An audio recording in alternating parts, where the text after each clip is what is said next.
Don't forget to hit that subscribe button and give this video a like. In the neon-lit shadows of the city, betrayal lingers like a thick fog, suffocating hope with every step. 2 decades of tangled lives and misplaced trust simmer beneath the surface, ready to explode. Not every story of love has a happy ending. Sometimes, the plot thickens with heartbreak and revenge. This is one of those stories. It began when I was just 19, a wild-eyed dreamer perched on the edge of adulthood, with my heart wide open and vulnerable. Ebony entered my life like a whirlwind, bewitching and chaotic. Her intoxicating laughter echoed through my mind, promising passion but delivering torment instead. The love we shared was a toxic concoction, brewed from desire and sabotage. "You're nothing," she'd scream, venomous words digging deep into my psyche, a cruel echo that rang in my ears long after our fights ended. With every insult, the light flickered dimmer within me, shrouded in her darkness. 2 years of this relentless battle left me bruised and weary. I still remember standing on the precipice of our crumbling relationship, eyes blazing with determination. "In this game of life," I vowed, voice steady and resolute, "I will not lose. I promise you this." That declaration ignited an ember of defiance within me, one that remained steadfast even as our paths diverged. It wasn't easy leaving. I took our son, my flesh and blood, little more than an innocent bystander in our war of words and betrayal. But within the rubble of our shattered romance, a glimmer of light emerged. My new wife, a beacon of warmth and stability, who embraced my child and welcomed Ebony's daughter into our fold. "We may not have much," she reassured me, eyes bright with compassion, "but we have enough love to go around." In those 5 years, I fought tooth and nail to break free from the chains of my past, while Ebony descended into an abyss of self-destruction. I did everything I could to uplift her. I even made sacrifices to provide her with a chance to mend her ways, get an education. I urged during our sporadic conversations, desperate for her to rise above the wreckage. In return, I was met with derision. "Shut up. You're not my father." Each word struck like a dagger, igniting an old anger within me that I thought had died. Time passed, and 2 lives went in opposite directions, hers spiraling into chaos, while mine flourished. My hard work manifested into a beautiful home, a family growing in harmony, and a life I barely recognized. 5 years turned into 15. My children thrived, and Ebony slipped further away, like a ghost haunting my memories. The day of reckoning arrived when I received a summons to the court regarding child support payments. It felt surreal. Ebony, now practically a stranger, would face me again. But I was prepared, steeling myself against the emotional onslaught. When she finally stood before me, I caught a glimpse of the shattered woman she had become. The anger and resentment she once projected seemed dulled, replaced by disbelief as she took in my success. "Your house," she marveled, lingering at the threshold like a specter. The goblet of revenge began to fill within me at the sight of her awe, a satisfaction I had long awaited. Beneath my bold exterior was a flood of emotion, a cocktail of joy at my achievements, and an appetite for vengeance. I didn't waste the opportunity. With every room I revealed, tales of hard work spilled from my lips like the aching truth how my wife and I had fought against the odds, turning our dreams into reality. Her boyfriend stood beside me, a witness to our journey, while Ebony's facade cracked further. "I wish I had done what you did," she murmured, the envy lacing her words sharp enough to pierce through the air. "Remember what I told you," I reminded her, my voice low and steady as I leaned into the tension. "I won't lose." Her eyes darted to mine, a whirlwind of emotions sparking. For the first time in our tumultuous history, she acknowledged my victory, but with victory came betrayal. Little did I know that in the weeks following that reconciliation, her mental state would deteriorate further. I remained blissfully unaware of the storm brewing inside her, the toxic cocktail of regret and despair leading her closer to self-destruction. I had unknowingly become her living nightmare, the reminder that life hadn't worked out the way she'd envisioned. Then came the fateful phone call that shattered any sliver of complacency I had left. I'm in the hospital." Her voice trembled through the receiver, breaking to give way to sobs that sliced straight to my heart. "My liver, it's shutting down. They say if I drink again, I'll die." In those brief moments, shattered promises hung in the air like the bitter taste of irony. Despite everything, I felt compassion for her, tinged with the bitterness of regret for the past. Tears flowed between us as we shared an emotional reckoning, words of sorry mingled with fears that clung like shadows. "Promise me," she begged. "Promise me you'll take care of the children." Her fear echoed in my chest, a painful reminder of how love, once pure, had splintered into something ugly. Just 2 days later, Ebony slipped into oblivion, leaving behind a troubled legacy and the remnants of a life that had spiraled out of control. I was haunted by her last words, and the guilt gnawed at my soul each day following her passing, like a parasite feeding on my memories. How could I have allowed her to slip away, a specter of the woman I had once loved? Why did she call me in those final moments? The questions offered no solace, merely anguish and a thirst for retribution that lingered beneath the surface. Waiting. Months passed, and the emotional weight of her death became unbearable, a burden too heavy to bear alone. I reached out to her boyfriend, hoping to find clarity in the shared grief. Our conversation deepened my sorrow. He had no idea of her pain, the battle raging within her while they shared a life together, blissfully ignorant of the storm threatening to consume her. "I didn't know she wanted to reach out to you," he admitted, his voice steeped in confusion and regret. It was then I realized the true betrayal had never been solely between Ebony and me. It had woven itself into their life, a silent predator, feasting on her decisions until she was nothing but a hollow echo of her former self. As I grappled with these revelations, a simmering rage surged within me. Ebony's loss reflected the culmination of years of pain, betrayal, and unresolved feelings that demanded closure. With every heartbeat, the urge to take action, to expose the lies woven throughout our shared history, became more pressing. I didn't just lose a partner, I lost a chance at redemption.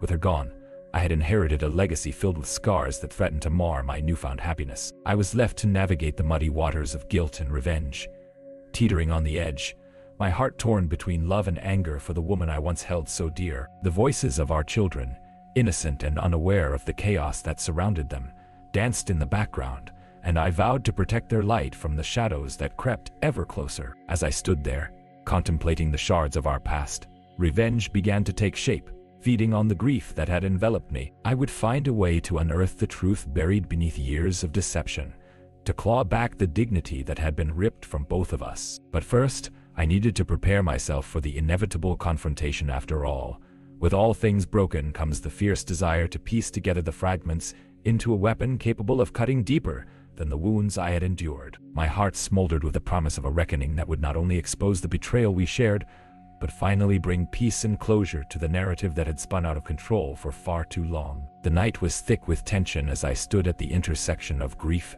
and vengeance. The streetlights flickered, casting ghostly shadows on the pavement, mirroring the chaos that swirled in my heart. I knew the only way to let go of the anguish that had wrapped itself around me since Ebony's passing was to confront her legacy, her transgressions, and the secrets woven into the fabric of our past. With a freshly inked plan in place, I sought guidance from people close to me, my wife, the children, and even Ebony's boyfriend.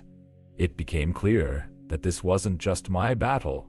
It was a fight for our families. Although my wife had always been my pillar in the darkest of times, I hardly spoke of the burden I carried concerning Ebony.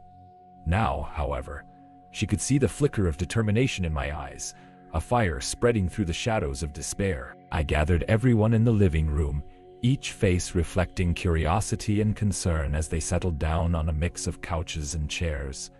I took a deep breath, pulling courage from the love that surrounded me. "I need to talk about Ebony," I began, feeling the weight of the name strike like a bell in the stillness of the room. The collective breath drew in tight. I met my wife's gaze, a tether to my soul, while the children waited, wide-eyed and innocent. She died feeling the repercussions of her choices, feeling hollow and filled with regret. But there's something deeper to unveil, something I can't shake off.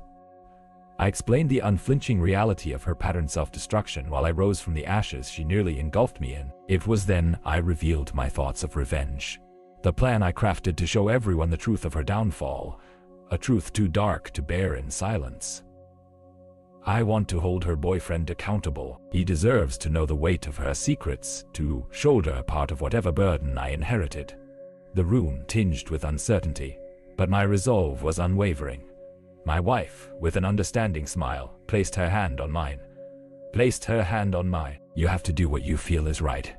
But remember, revenge can take your heart down a road far darker than you expect. And I nodded, knowing her wisdom was rooted in a desire to understand rather than to derail my quest. The first step was a casual meetup with Ebony's boyfriend. I reached out, suggesting we grab a drink to catch up on the years of mutual silence since Ebony's death. Each text tinged with anxiety, but I gritted my teeth. I had to pull this off. After several back and forths, he agreed to meet at a bar that had forgotten the essence of light. As I walked into the establishment, a heavy-hearted blues band wailed in the corner, the notes puncturing the smoky air with raw melancholy. I spotted him already seated at a dark wooden booth, wearing a look of weariness and confusion as he caught sight of me. I slid into the seat across from him and offered a tentative smile. "Good to see you, man," I said, clenching my jaw against the ambivalence swelling within. "How've you been?" He ordered a drink, and I quickly followed suit, wanting to dull the sharpness of emotions tearing at my insides. "It's been rough, you know." Since Ebony, his voice trailed off as the pain of loss hit like a wave against the shores of his composure. "Yeah, I know." I leaned forward, the dim light casting shadows across our faces. "I called because I wanted to talk about her, about what she left behind." A tension filled the space between us, palpable and electric. He shifted uncomfortably in his seat. His interest peaked. I knew there was envy lurking beneath the surface. After all, I had been the one to achieve the life Ebony once condemned. "What do you mean?" he asked, voice guarded. "I feel like you deserve the truth," I began slowly, pulling from my fiery resentment as I recounted our chaotic history. I dove into tales of fights, betrayals, and the monstrous cocktail of choices she mixed, stirring her self-destruction to a boiling point. Each word roiled the air, thick with emotion, allowing the bitterness to seep into the glass he held as he clenched it tightly. He stared at me, aghast and distraught. His face fluctuated between disbelief and fury. "I had no idea she was spiraling," he finally uttered, the quiet revelation puncturing the thick tension. He began to remember moments, little signs she brushed away, the dark clouds gathering that had escaped his notice. "Why didn't she tell me?" "Because she didn't want anyone to know," I replied, pressing on, eyes fierce. "You're demon." Just like she didn't want anyone to see how hollow she truly felt. You were a facade to distract from her pain, a shiny surface to cover the cracks in her soul. My voice dropped to a whisper, letting the words hang heavy. "Maybe I was foolish," he admitted, his eyes clouded with self-doubt. "I should have seen it. I thought we were building a life together." I watched as the reality of betrayal and torment slowly pulled the corners of his heart apart. As the second round of drinks arrived, I leaned back, feasting on the realization that this conversation, a dark revelation, was all part of my plan. He was standing on the precipice of revelation. "What do you want from this?" he finally asked, curling his fingers around the glass, his grip tightening. "For you to acknowledge the part you played while she unraveled. I want you to feel the weight of what she thrust upon me and our families." The words left my lips like thunder, exploding into the space between us. "You may not have known her truths, but you need to understand that you were another player in this twisted game. For her, for both of us." The gravity of my words hit him like a gut punch. The realization crashed against the armor he had built around himself, and slowly I watched him begin to process the consequences of those years spent blind to the truth. We bought round after round, and the alcohol spill began to wash away the initial heavy air between us. Each drink poured like the weight of our conversations until, with slurred edges, he began to share his conflicting feelings about Ebony's worth, his bitterness unraveling toward remorse. "I never knew how deep her regrets ran," he admitted, voice thick with emotion. "So much pain. I didn't know she was drowning." I nodded, reveling in the bitter victory, of unveiling this long-suppressed truth. It was another component of my revenge, another step closer to the catharsis I craved. Our conversation danced around the flames of regret as he wrestled with the knowledge. A flicker of hope intertwined with pain. The thrill of conflict between us simmered, a balance I relished as the alcohol burned down. Eventually, it was clear that I still hadn't delivered my final strike. As the hour grew late, I riddled him with questions, teasing out his innermost fears, baiting him until he bit. I asked pointedly, "What do you think kept her going?" His eyes flickered with confusion. He was suspended between moments of clarity and self-doubt. I thought we shared something real. Real? I laughed coldly, the harshness of disbelief flooding my tone. You shared a lie. Your love was never more than a comforting lie that she used to escape her reality. I leaned closer, my heart racing as I anticipated the impact of my final words. She was scared about the demons lurking inside her, and she was desperate for stability. Yet it ultimately led to her downfall. He stared into the depths of his drink, realization carving out a bittersweet curve to his lips. Maybe I was the one who failed to see.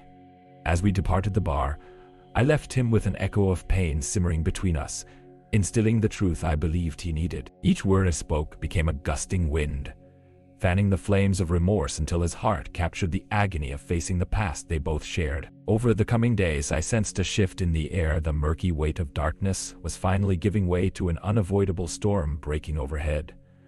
I felt empowered, and Ebony's boyfriend pushed further away from the facade he had created. Perhaps it was the alcohol seeping through his mind. Perhaps it was my deliberate dig into the depths of his conscience. Either way, I felt lighter, the revenge I had long craved, shifting it into something tangible. But comfort didn't accompany me for long. In the weeks that followed, I felt the consequences tightening, the undercurrent of chaos brewing under the surface. It was easy to forget how chaos can consume, not just the soul, but the very fabric of life, woven around grief and regret. Too much had shifted in such a short time, and when the storm broke, it shattered more than I anticipated. One fateful evening, I received a call from my wife.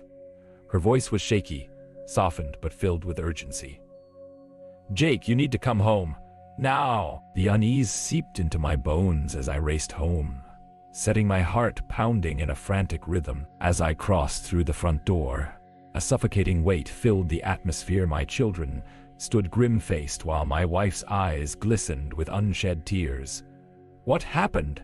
I demanded, dread clawing at my throat. "It's Ebony's boyfriend," she gasped, voice trembling as she relayed the news, freshly birthed from chaos. "He was found last night," she continued heavily, and my heart plummeted. The air tasted of ashes, and my instincts screamed. "In the middle of the street, they think it was a hit and run." Shock took the wind from my sails, fractals of disbelief fracturing my perception. "What?" I murmured, staring into her eyes, desperation, horror, and guilt swirling in tandem. I never intended for this to cascade into the chaotic depths of tragedy. My revenge had bled beyond my control, and yet, buried beneath the rubble that threatened to collapse around me, a laughter echoed in the distance. A chilling clarity seized me as I understood the severity of my actions. Beneath the urgency of justice lay the grim reality that vengeance can morph even the most innocent souls into vessels for destruction. In the weeks ahead, guilt bore down like a colossal weight, a specter festering in the dark, feeding on anguish and regret. I'd pulled at memories woven into Ebony's deception, and each recall ignited a new barrage of pain. It was no longer a simple game of revenge. It was my family teetering on the edge of ruin. Whenever I closed my eyes, echoes of Ebony lingered in the shadows, desperately reminding me of the reflection twisted when love descends into despair. She had wanted validation, but I never craved blood in this way. And as I hoisted the glass to my lips, alcohol burned a precarious path down my throat. When I set the glass down, I scanned the bar, searching for solace in the depths of drinks filled with borrowed time, each sip shackled to despair. I needed to extinguish this overbearing weight I had fanned into existence. My heart bore the burden of awareness. Life never guarantees safety, nor does it guarantee a suitable ending to every twisted tale. At that moment, I felt seized by a new purpose, the need to cleanse us of this spiral, to give my children the future the reckoning in this chaos took from them. They deserve the right to hold their heads high, unmarred by our tumultuous history. With resolve pushing me forward, I set to work the final strike of vengeance, coursing through the darkness, waiting for the right moment to unleash a truth that had tangible roots in devastation. Days turned to weeks as I readied myself. Each connection I made, every shred of truth I dug up, lent me the clarity I hungered for. I wanted to reveal the magnitude of dishonesty that radiated from the very pedestal we both fell from, liberating the victims lost in between. At last, the day arrived. I stood in front of a crowd, a gathering marked by unspoken histories of both families, entangled yet separate. As those I loved watched, I unveiled a saga drawn from 2 decades, the confessions of a road paved with betrayal, deception, and heartache. With the words spilling forth, I scrutinized the faces before me, my children, their future held in my hands, and Ebony's family grappling with the truths revealed. Secrets spilled like ghosts haunting the night. I exhaled the final notes of redemption with a solemn promise of reconciliation, seeking not just vengeance but understanding. Do you see now? The game left behind by betrayal can only birth further chaos. No life deserves to be sullied by others' transgressions. My voice thundered through the hall as I continued, relentless and focused. In this cruel world, we must recognize the sacrifices made by the innocent, those who never asked nor sought the darkness imposed on them. I locked eyes with the audience, each face reflecting a shard of recognition. The undeniable truth emerged, the same darkness that sent Ebony's boyfriend to his end, that spiraled us into this abyss. Each revelation felt like a knife slicing through the tension. It sparked emotions twisted and raw. And then I saw it, the flicker of horror in Ebony's family, the dawning of my children realizing the night beneath their feet. As I stepped back, ready to absorb the heat of retribution, clarity cascaded. These words weren't just mine, but rather a resolution for our children to carry onward. And finally, there it was, a crack echoing from the entrenched memories of the past. I remembered the very thing I vowed all those years ago, buried shackles finally breaking free. I will not lose. It didn't matter how bleak this journey led us, nor how intricately woven our fates became. The echoes of revenge fulfilled themselves, churning into a relentless reminder that these stories are never over until the last words are spoken. A cycle can end, but only if we listen to the cries of pain and find a way forward. Holding true to that final vow, the sun setting on our shadows, each truth unveiled became a weapon for both freedom and resolution. The remnants of betrayal began to fade, leaving behind a foundation, lessons learned, children cherished, and the leaden burden finally lifted. The echoes of revenge initiated a final wind, bitter yet freeing, a crackling release into the void. In this crescendo, I would never lose again, not when I forged the path ahead from ashes into a life they were able to grasp. Destinies no longer tethered by grief, but buoyed by the strength that comes from surviving. So as the last curtain fell, a piercing clarity broke through the silence. The promise rang out and found itself woven back together with love, ensuring we rose unbroken from the darkness, reclaimed from the betrayals past. And as I stepped forward, a cold, relentless closure echoed behind me, damning the shadows bloated by our intertwined histories. I would triumph not only in vengeance, but in securing a future for those deserving to walk into the light. The story of loss and betrayal had finally come to an end, and life, painfully or beautifully, began anew. Don't forget to hit that subscribe button and give this video a like.